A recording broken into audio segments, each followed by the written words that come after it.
আপনারা এই যে স্ক্রিনে দেওয়া যে গাছটি দেখছেন, গাছটির নাম হলো আকন্দ গাছ।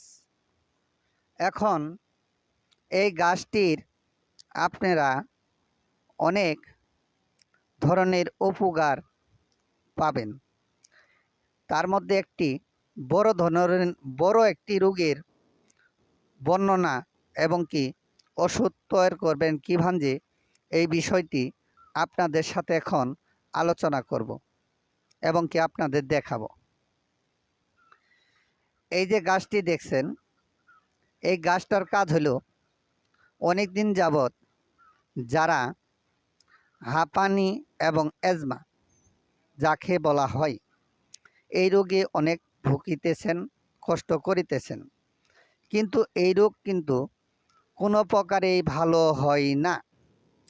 এখন এই গাছটার দ্বারাই আপনি উপকার পাবেন এবং ভালো থাকবেন।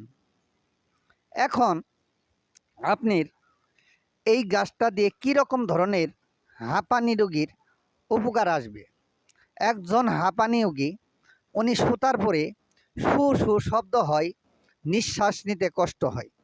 এখন এই যে শু শু শব্দ, চড়ুই বাচ্চার মতো বা পাখির মতো চ্যাঁ চ্যাঁ চ্যাঁ চ্যাঁ শব্দ হয় শুতিলে যাদের, এখন ওনারা এই গাছের একটি পাতা তুলে নেবেন।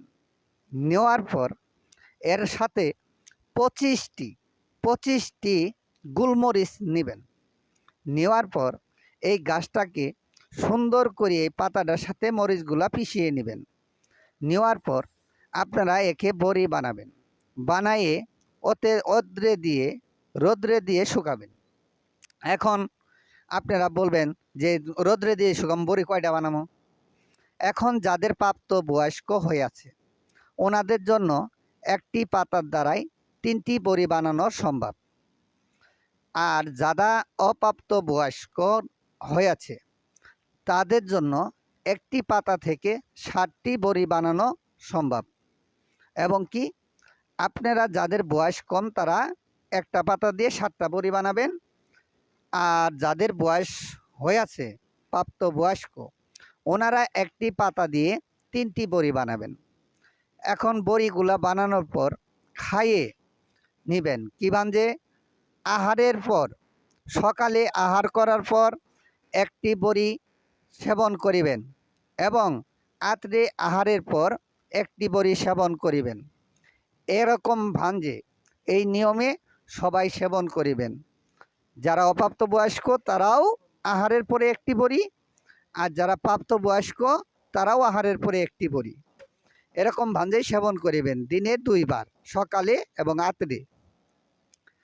এই ভাঞ্জে আপনি 3 থেকে 7 দিন সেবন করিবেন।